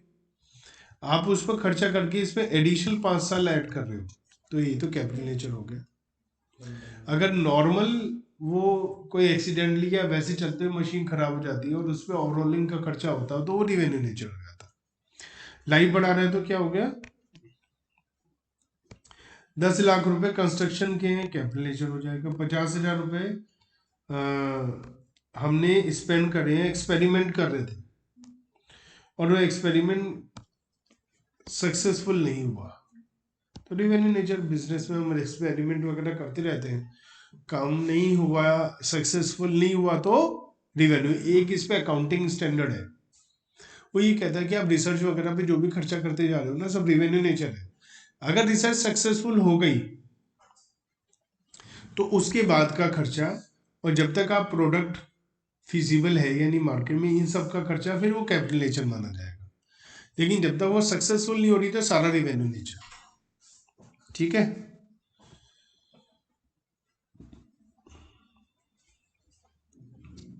तो यहाँ पर सॉल्यूशन में लिखा है कि आप डेफर्ड रेवेन्यू ले सकते हैं अगर बहुत ज्यादा अमाउंट हो, लेकिन एज पर अकाउंटिंग स्टैंडर्ड इसे पीएनएल में ट्रांसफर करना होता है, तो आप रेवेन्यू में बोल सकते हैं इसको, क्योंकि अकाउंटिंग स्टैंडर्ड में लिखा है। इलस्ट्रेशन 3, एक ओल्ड प्लांट है, 1 लाख रुपए का खरीदा आपने, 2,000 रुपये उसकी कैरेज में, 3,000 रुपये रिपेयर में, 4,000 रुपये इंजीनियर को इंस्टॉलेशन के लिए दिए, सारे कैपिटल नेचर हो जाएगा। 40,000 मशीन पर खर्च करें, जिसमें से 5,000 रुपये रिपेयर पर, 7,000 रिप्लेसमेंट पर, 28,000 इम्प्रूवमेंट पर खर्च किए हैं। इम्प्रूवमेंट से उसकी कैपेसिटी बढ़ गई है, तो जो हमारा रिपेयर का खर्चा है नॉर्मल, वो रिवेन्यू नेचर है। 7,000 पुरानी चीजें रिपेयर करी है, लेकिन 28,000 से जो इम्प्रूवमेंट हुआ ये capital nature. Legal expensive purchase of land capital nature है। 10,000 रुपये लॉयर को फीस दी है, एक सूट चल रहा है, रिवेन्यू नेचर है। बिजनेस में काम हो रहा है, सूट किसी ने केस कर दिया। Expenditure on advertisement revenue nature है। अगर इसका बेनिफिट लंबे समय मिलेगा, हैवी है, तो हम रिवेन्यू डेफर्ड रेवेन्यू कर सकते हैं, लेकिन ऐसा कुछ लिखा नहीं है। 2 लाख रुपए स्पेंड है जो इंट्रोडक्शन ऑफ न्यू प्रोडक्ट। अब इंट्रोडक्शन ऑफ न्यू प्रोडक्ट है, कई बार ये बहुत ज्यादा एक्स्ट्राऑर्डिनरी एक्सपेंस है, तो डेफर रेवेन्यू कर सकते हैं हम लोग इसे। अदरवाइज जो मेन बेसिक नेचर है वो क्या है इसका, रिवेन्यू, लेकिन हमें कई साल तक बेनिफिट मिलेगा, इस वजह से हम इसे डेफर रेवेन्यू कर सकते हैं। 25,000 रुपये एम्प्लॉय को कंपनसेशन के हमने दिए, तो होता रहता है बिजनेस में रिवेन्यू नेचर। 2,000 रुपये नेग्लिजेंस से खराब नुकसान हो गया, रिवेन्यू नेचर। इंश्योरेंस 20,000 रुपये का मिला इंश्योरेंस कंपनी से, क्योंकि हमारा 25,000 रुपये का नुकसान हो गया था, इंश्योरेंस क्लेम 20,000 मिला, तो जो नेट लॉस 5,000 है रिवेन्यू नेचर है। पीएनएल में तो ट्रांसफर करते हैं, तो जो चीज पीएनएल में ट्रांसफर करते हैं वो क्या होता है, revenue nature. Now receipts, capital receipts and revenue receipts. तो जो पैसा हमें मिलता है वो कैपिटल नेचर है या रिवेन्यू नेचर? अगर वो कैपिटल नेचर है तो बैलेंस शीट में जाएगा, और अगर वो रिवेन्यू नेचर है तो पीएनएल में जाएगा। तो वो क्या है, कैपिटल रिसीट क्या है? हमने असेट बेची, असेट बेचने से जो पैसा मिलेगा वो कैपिटल रिसीट है। हम प्रॉफिट लॉस की बात नहीं कर रहे। ओनर ने जो पैसा लगाया कैपिटल का वो कैपिटल रिसीट है, हमने लोन लिया वो क्या है, कैपिटल रिसीट। रिवेन्यू रिसीट क्या है, आपने माल बेचा और रिवेन्यू रिसीट है, कमीशन मिली, फीस मिली, रिवेन्यू रिसीट है, इंटरेस्ट डिविडेंड मिला, रिवेन्यू रिसीट है। तो हमें बताना है ये रिसीट क्या है। 5 लाख मिले इशो शेयर से, क्या है, capital receipt. Expenditure of on issue, हम कैपिटल एक्सपेंसेस मानते हैं इसको। रिसीट है 1 लाख, गवर्नमेंट से सब्सिडी मिली है। अगर ये हर साल मिलती है सेल करने से या प्रोडक्शन से तो ये रिवेन्यू रिसीट मानी जाएगी। अगर ये वन टाइम किसी एसेट को खरीदने वगैरह से मिली है, बिजनेस स्टार्ट करने से रिलेटेड मिली है, तो कैपिटल रिसीट मानी जाएगी। It depends. Compensation receipt from improvement for compulsory removal of business, और एक जगह से दूसरी जगह बिजनेस को ले जाने में हमें कंपनसेशन मिली है, तो ये हमारा नॉर्मल फीचर तो नहीं है, तो ये क्या माना जाएगा, कैपिटल रिसीट। ठीक है, लेकिन अगर ऐसा होता है, अगर अमाउंट, जैसे हमारे पास कुछ एक्सपेंस होते हैं एक बिजनेस को दूसरी जगह शिफ्ट करने में, अगर उन एक्सपेंसेस को हम रेवेन्यू मान रहे हैं, हमें लग रहा है इसका बहुत ज़्यादा बेनिफिट नहीं है और ये नॉर्मल फीचर है, बिजनेस हमारा ऐसा है जहाँ पर हम हर 1-2 साल में थोड़ा बिजनेस को इधर से उधर शिफ्ट करते हैं, तो उसमें रेवेन्यू एक्सपेंसेस है तो रिसीट वाली भी रेवेन्यू मानी जाएगी। लेकिन अगर बहुत हैवी एक्सपेंसेस है और ऐसा हम 10-20 साल में एक बार कर रहे हो और अमाउंट बहुत हैवी है, तो अगर हम उसे कैपिटल मान रहे हैं तो जो पैसा मिल रहा है वो भी हम कैपिटल ही मानेंगे। इन्वेस्टमेंट परचेज करी थी 10 लाख में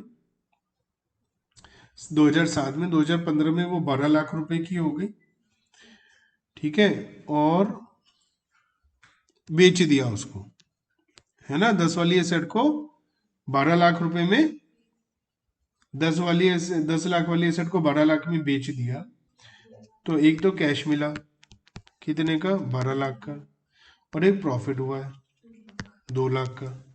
जो कैश मिलता है वो कैपिटल रिसीट है क्योंकि एसेट को बेचने से पैसा मिल रहा है, और जो प्रॉफिट है वो रिवेन्यू नेचर आइटम है, वो रिवेन्यू नेचर आइटम है प्रॉफिट, और वो पीएनएल में ट्रांसफर हो जाता है ना।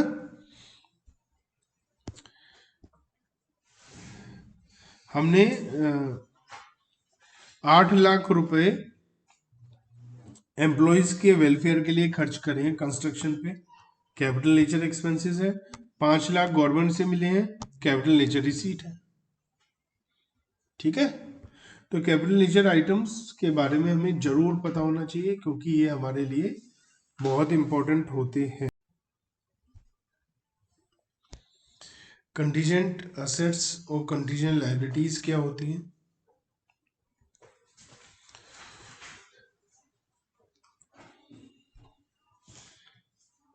कंटीजेंट एसेट्स कि वो असेट्स हैं जो पॉसिबल असेट है, फ्यूचर में हो सकता है कि हमें पैसा मिल जाए, पास्ट इवेंट्स होंगी जिसका होना या ना होना कोई फ्यूचर की अकरेंस या नॉन अकरेंस ऑफ वन और मोर अनसर्टेन फ्यूचर इवेंट पे डिपेंड करेगा। जो हमारे कंट्रोल से बाहर है। मान लिया कोई केस चल रहा है, अगर वो केस जीत गए तो हमें पैसा मिल जाएगा, केस हार गए तो नहीं मिलेगा। तो फ्यूचर में डिसाइड होगा और हमारे कंट्रोल में नहीं है। ये जनरली अनप्लान्ड या अनएक्सपेक्टेड इवेंट से आता है जिससे फ्यूचर में पैसा आएगा। फॉर एग्जाम्पल, हमने लीगल प्रोसेस में कोई क्लेम कर रखा है जहां आउटकम अनसर्टेन है। As per the concept of prudence मतलब conservatism as well as the present accounting standard, an enterprise should not recognize a contingent asset. हमें contingent asset को books में recognize नहीं करना चाहिए। ये asset uncertain है और ये लीगल प्रोसीडिंग के बाद आ सकती है। अनसर्टेनिटी है, रियलाइजेशन मिलेगा नहीं मिलेगा। ये हो सकता है कि कंटीजेंट एसेट से पैसा आए और हो सकता है कभी आए ना। तो हम रियलाइजेशन इनकम तभी लिखते हैं जब वो सर्टेन होती है, ना कि अंदाजा होता है। तो हम इसे लिखेंगे नहीं अपनी बुक्स ऑफ रिकॉर्ड में, ना ही इसे डिस्क्लोज करने की जरूरत है। डिस्क्लोजर रिक्वायरमेंट भी नहीं है, फाइनेंशियल स्टेटमेंट में कहीं दिखाने की जरूरत भी नहीं है। कंटीजेंट असेट यूजुअली जो डायरेक्टर की रिपोर्ट होती है उसमें दिखाई जाती है। In the case of any if the an inflow of economic benefit is probable, अगर चांसेस है, ज्यादा उम्मीद है, 50% से ज्यादा चांसेस हैं कि पैसा मिलेगा, तो भी जो इश्यूइंग अथॉरिटी है वो अपनी रिपोर्ट में बता सकती है, लेकिन अकाउंटिंग में या फाइनेंशियल स्टेटमेंट में से डिस्क्लोज नहीं किया जाता। Contingent assets are assessed continually and if it has become virtually certain then an inflow of economic benefit will arise. The asset and related income are recognized in the financial statement. जहां पर कुछ changes होने के बाद confirmation हो जाती है वहां पर आप रिकॉर्ड कर दीजिए इसको, अदरवाइज हम इसे रिकॉर्ड नहीं करेंगे। तो कंटीजेंट एसेट ना तो उसकी अकाउंटिंग होगी ना ही वो डिस्क्लोज होगा। कंटीजेंट लायबिलिटी, जहां पर हमें लगता है कि हो सकता है कि फ्यूचर में पास्ट इवेंट की वजह से कुछ काम होने या ना होने पर हमें कुछ पैसा देना पड़े, फ्यूचर की ऐसी इवेंट जो हमारे कंट्रोल में नहीं है, उसे हम कंटीजेंट लायबिलिटी बोलते हैं। सेम एक यही केस है कि जैसे हमारा कोई लोन केस चल रहा है, अगर केस हार गए तो पैसा देना पड़ेगा, या हमने एक बिल डिस्काउंट करा लिया। बिल डिस्काउंट कराने के बाद क्या होता है कि उसके लिए हमें फ्यूचर में बैंक को पैसा देना पड़ सकता है, अगर जिसका बिल है उसने पेमेंट नहीं करा तो ये कंटीजेंट लायबिलिटी होती है। A present obligation that arises from past event but it is not recognized because it is not probable, अभी पता नहीं कि हमें पैसा देना पड़ेगा या नहीं देना पड़ेगा, और रिलायबल एस्टिमेट हो सकता है ना, अंदाजा ना लगा पा रहे हो, इसलिए भी कंटीजेंट लायबिलिटी हो सकती है। तो हम क्या करेंगे, किसी काम के होना ना होने पर डिपेंड करेगा। तो enterprise should not recognise contingent liability, इसे भी हम बुक्स में रिकॉग्नाइज नहीं करते हैं, लेकिन contingent liability required to be disclosed, इसे डिस्क्लोज करना पड़ता है। कंटीजेंट एसेट को ना तो रिकॉग्नाइज करते ना डिस्क्लोज करते हैं, लेकिन कंटीजेंट लायबिलिटी को रिकॉग्नाइज तो नहीं करते, डिस्क्लोज करते हैं। Unless possibility of outcome of resource embedding economic benefit is remove, आप इसको डिस्क्लोज मत करिए अगर आपके चांसेस ना के बराबर हैं कि आपको पेमेंट करनी पड़ेगी, लेकिन कच्चा पक्का है तो आपको कंटीजेंट लायबिलिटी डिस्क्लोज करनी चाहिए। These liabilities are assessed continually to determine whether an outflow of, हम इसे रेगुलर बेसिस पे चेक करते रहेंगे। जैसे हमें लगेगा कि हाँ भाई पक्का पैसा देना है तो हम इसको लिख लेंगे, अकाउंटिंग कर लेंगे इसकी। कंटीजेंट लायबिलिटी और लायबिलिटी में क्या फर्क है? कंटीजेंट लायबिलिटी प्रेजेंट ऑब्लिगेशन है, पास्ट इवेंट की वजह से आज की डेट में हमें पैसा देना है, हम अंदाजा भी लगा सकते हैं। जबकि कंटीजेंट लायबिलिटी फ्यूचर में डिसाइड होगी कि पैसा देना है या नहीं देना, जबकि लायबिलिटी में डिसाइडेड हो चुका है कि पैसा देना है। दोनों में लायबिलिटी है, लेकिन जजमेंट क्या है, liability is defined at the present financial obligation, आज पैसा देना है ये डिसाइडेड है पास्ट इवेंट की वजह से। सेटलमेंट से आपके बिजनेस की रिसोर्सेस, इकोनॉमिक बेनिफिट्स जाएंगे, लेकिन कंटीजेंट लायबिलिटी या तो उम्मीद नहीं है पैसा देंगे, या फिर हम पता नहीं लगा सकते कितना पैसा देना है। कंटीजेंट लायबिलिटी का मतलब कि हमने किसी को गारंटी देते हैं, जैसे गारंटी दी तो किसी ने हमारे अगेंस्ट में क्लेम करा कि उसे चाहिए और अभी हमने क्लेम एक्सेप्ट नहीं करा, और हम हो सकता है पैसा देना पड़े, लेकिन उसमें कितना पैसा देना पड़ेगा ये अभी पता ही नहीं, तो इसलिए भी कंटीजेंट लायबिलिटी हम बना सकते हैं। डिस्प्यूट के केस में, बिल डिस्काउंटेड के केस में, ठीक है। तो इसे in addition to present obligation that are recognised as liability in the balance sheet, enterprise are required to disclose contingent liability in their balance sheet by way of notes. जब liability को balance sheet के अंदर दिखाया जाता है, contingent liability को balance sheet के बाहर दिखाया जाता है। कंटीजेंट लायबिलिटी और प्रोविजन में क्या फर्क है? देखिए, कंटीजेंट लायबिलिटी का तो अभी यही नहीं पता पैसा देना है या नहीं देना है ना। हो सकता है ये पता पैसा इतना है, लेकिन अभी पक्का नहीं पता देना या देना। प्रोविजन में पक्का पता है कितना देना, पक्का पता है पैसा देना है, लायबिलिटी है, प्रेजेंट ऑब्लिगेशन है पास्ट इवेंट की। लायबिलिटी, कंटीजेंट लायबिलिटी और प्रोविजन, तीनों में क्या फर्क है? जो लायबिलिटी है वो प्रेजेंट ऑब्लिगेशन है पास्ट इवेंट की, और अमाउंट भी पता है। प्रोविजन में प्रेजेंट ऑब्लिगेशन पास्ट इवेंट की, लेकिन अमाउंट एग्जैक्ट नहीं पता, लेकिन हम अंदाजा लगा सकते हैं।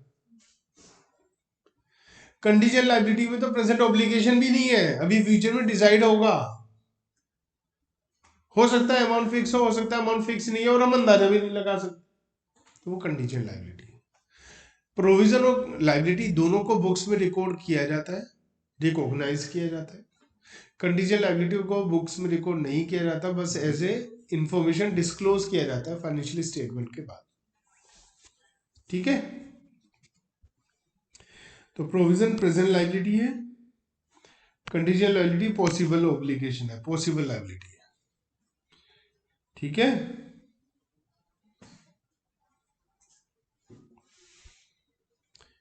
ये रिकॉग्निशन क्राइटेरिया फुलफिल करती है और हम प्रोविजन को रिकॉग्नाइज करते हैं, जबकि कंटीजेंट लायबिलिटी फेल हो जाती है, हम उसे रिकॉग्नाइज नहीं करते। प्रोविजन को कब रिकॉग्नाइज करते हैं? जब उसकी प्रेजेंट ऑब्लिगेशन हो और रिलायबल एस्टिमेट लगाया जा सकता है। तो कंटीजेंट लायबिलिटी, प्रेजेंट ऑब्लिगेशन दोनों मीट द रिकॉग्नाइज, क्यों? या तो वो प्रोबेबल नहीं है, या तो पैसा नहीं देना, लेकिन अगर पक्का पता पैसा देना है तो कितना देना है वो अंदाजा नहीं लगा सकते, ठीक है। इसे रिकॉग्नाइज करते हैं, इसे डिस्क्लोज करते हैं। Let us take an example to understand the distinction between provision and contingent liability. Excise officer ने पेनल्टी लगा दी, हमने एक वायलेशन करा था, company goes on the appeal, इन्हों अपील पे चले गए। अगर मैनेजमेंट को ये लगता है कि कंपनी को पेनल्टी देनी ही पड़ेगी, तो उसका प्रोविजन बना सकते हैं, क्योंकि उन्हें पता है कि पेनल्टी कितनी है। लेकिन अगर मैनेजमेंट को लगता है कि इनका फेवर होगा और कंपनी को पेनल्टी नहीं देनी पड़ेगी, तो ये कंटीजेंट लायबिलिटी की तरह दिखाई जाएगी।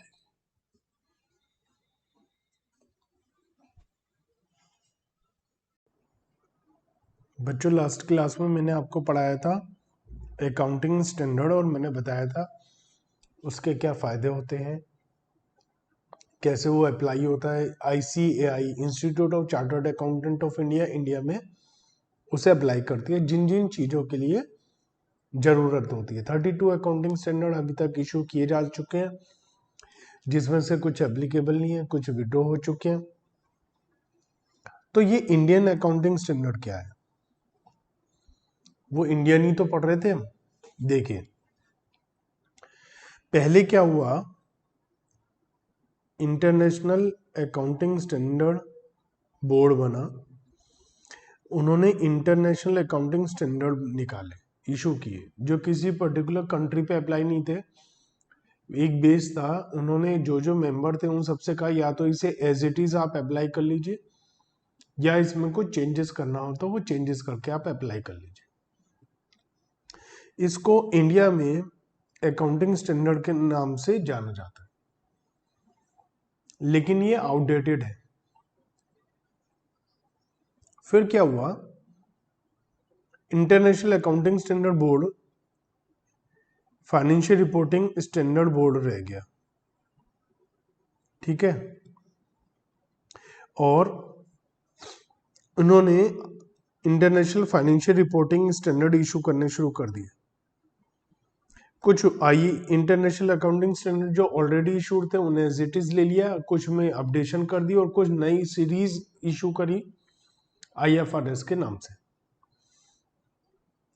ये 2001 में इन्होंने शुरू करी। 15 साल लग गए इंडिया की गवर्नमेंट को, 14 साल डरते रहे, कांपते रहे, लेकिन IFRS को अडॉप्ट नहीं किया। 2014 में चेंजेस आए, मोदी गवर्नमेंट आई, उन्होंने GST अप्लाई करा, उन्होंने आते ही within 1 month IFRS apply कर दिया इंडिया में, और ये 99.99% सारे के सारे सेम अप्लाई करे। लेकिन इनका नाम IFRS की जगह इनका नाम रखा इंडिया में इंड AS। इंड AS मतलब Indian accounting standards, Ind AS। तो ये इंड AS इंडिया में आ गए। ये बहुत ज़्यादा है, बहुत ज़बरदस्त है, बहुत ज़्यादा है। CA फाइनल के पेपर में, एक पेपर में यही आते हैं पूरे के पूरे। तो ये इनका स्टैंडर्ड काफ़ी हाई फाई है। इसमें अकाउंटिंग ये शुरू में उन कंपनीज के लिए अप्लाई हुई जिनकी नेटवर्थ 250 करोड़ से ऊपर है। अभी भी ये सबके ऊपर अप्लाई नहीं है, धीरे धीरे हो जाएंगे, हो सकता है कुछ अप्लाई हो भी गए, लेकिन इसके हिसाब से अकाउंटिंग चेंज हो जाएगी। जो आप पढ़ेंगे अभी वो चेंज हो जाएगी। तो अभी जो आप अकाउंटिंग पढ़ रहे हो सकता है 10 साल के बाद अकाउंटिंग पूरी चेंज हो चुकी हो। फिलहाल यही है। लेकिन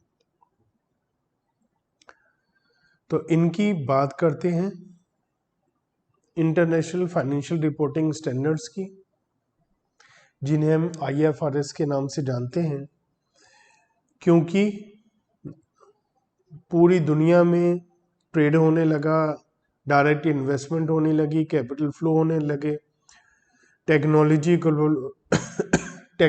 बहुत तेजी से बढ़ने लगी। तो क्या हुआ, पूरे बिजनेस में, पूरी दुनिया में बिजनेस होने लगा। आपके इंडिया में टाटा कंपनी है, उसके कई कंट्रीज में काम है। वी ऑल्सो अंडरस्टैंड कि अकाउंटिंग बिजनेस की लैंग्वेज होती है, और बिजनेस पूरी दुनिया में फैला हुआ है, और हर जगह की लैंग्वेज अलग अलग होगी तो वो समझ में नहीं आएगी। तो एक ही लैंग्वेज चाहिए। तो एक single set of accounting standard चाहिए थे, ताकि हर पूरी दुनिया में एक जैसी अकाउंटिंग हो सके। ये डिफिकल्ट था समझने के लिए कि वर्ल्ड वाइड फाइनेंशियल इंफॉर्मेशन एक कॉमन सेट कैसे हो। तो उसके लिए एक कॉमन क्वालिटी स्टैंडर्ड निकाले गए, और इंटरनेशनल अकाउंटिंग स्टैंडर्ड बोर्ड जो डेवलप किया गया था उसको हटाया गया, और एक नया बोर्ड लाया गया इंटरनेशनल फाइनेंशियल रिपोर्टिंग स्टैंडर्ड के लिए। तो इंटरनेशनल अकाउंटिंग स्टैंडर्ड कमेटी जो 1973 में आई थी, उसे रिप्लेस किया गया 2001 में, और नए स्टैंडर्ड लाए गए। शुरुआत में International Accounting Standard Board initially adopted the accounting standard issued by International Accounting Standard Committee to be replaced by IFRS upon their issuance. The objective behind setting up this was to develop accounting standard that would be acceptable worldwide to produce and present financial information based on similar accounting standard. That it is the process to improve financial reporting internationally. तो internationally सब कुछ change किया गया। Object क्या है, develop करा जाए public interest में एक सिंगल ऐसा अंडरस्टैंड करा जाए पूरी दुनिया में high quality transparent comparable information हो कि उसको कोई भी यूज कर सके पूरी दुनिया में, और सब प्रमोट करने के लिए कि इसे यूज करें और हर कोई यूज करे, चाहे वो एमर्जिंग इकोनॉमीज हो, चाहे वो स्मॉल मीडियम एंटिटीज हो, ठीक है ना।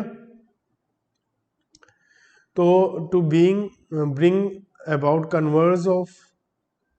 Convergence of national accounting standard and international financial reporting standard to high quality solutions. तो कन्वर्ज करा मतलब जो पुराने अकाउंटिंग स्टैंडर्ड थे उसे नए में आप शिफ्ट होने के लिए उसमें कुछ रूल लाए गए ताकि आप उसे शिफ्ट कर सकें। तो IFRS set of accounting standard है जो इंटरनेशनल अकाउंटिंग स्टैंडर्ड बोर्ड ही बना रहा है। स्टैंडर्ड इशू जो करे हैं वो एक ऐसे प्रिंसिपल्स हैं जो पूरी दुनिया पर अप्लाई होते हैं, ठीक है। This contrasts with the standard like Indian accounting standard which contains significantly more application guidance. These standards are often referred to as rule-based accounting standards. तो IFRS और अकाउंटिंग स्टैंडर्ड में क्या डिफरेंस है या इंडियन गैप में क्या है? GAAP means generally accepted accounting principles. तो IFRS बेस्ड ऑन प्रिंसिपल पर बेस्ड है, जबकि इंडियन गैप या अकाउंटिंग स्टैंडर्ड रूल्स पर बेस्ड है। फॉर एग्जांपल इंडियन लॉ में बैलेंस शीट और P&L प्रिपेयर करते हैं schedule 3 of companies act, whereas IFRS do not prescribe any format of this. IFRS prescribe that item should be shown in the balance sheet as per the principle associated with each item. For example, Schedule 3 redeemable preference shares are shown under that share capital, but IFRS required is to be shown under the loan since it is the real sense.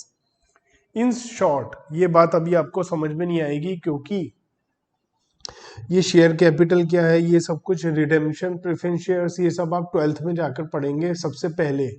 सबसे पहले आप 12th में पढ़ेंगे।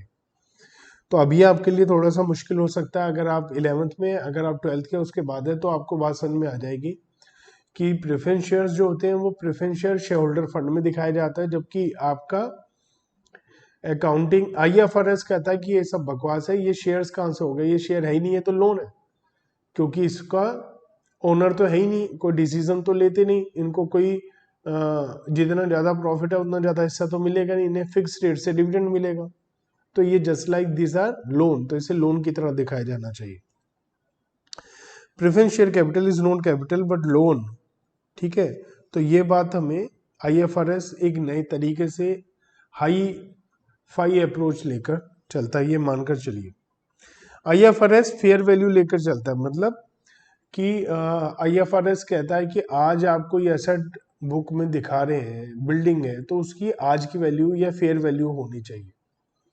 जबकि पुराना accounting standard या Indian gap क्या कहता है, जितने में खरीदी उतने में दिखाओ और ऊपर से उसमें से डेप्रिसिएशन भी लेस करो।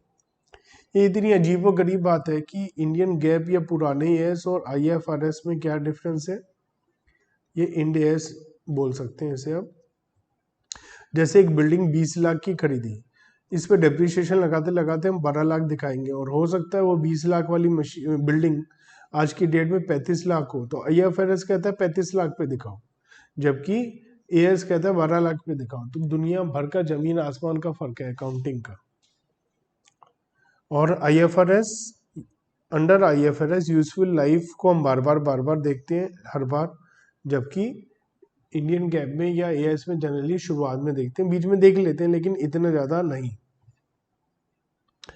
IFRS में जो डेप्रिसिएशन लगाते हैं वो is not calculated on total cost of asset but on the significant component. For example, in case of truck, depreciation हमारे व्हील के लिए अलग तरीके से लगेगा, मेन बॉडी के लिए अलग तरीके से लगेगा, लेकिन अकाउंटिंग स्टैंडर्ड में ऐसा नहीं होता, पूरे ट्रक पे एक जैसा लगाएंगे।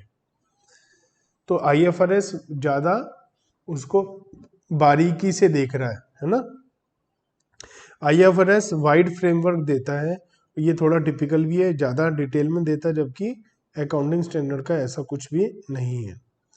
बच्चों, आप लोगों को एक बात ध्यान रखनी है कि ये एक हल्का सा इंट्रोडक्शन है, थोड़ा बहुत समझ में आ गया और 20, 30, 40% तक तो भी बहुत बढ़िया है, कोई टेंशन नहीं है।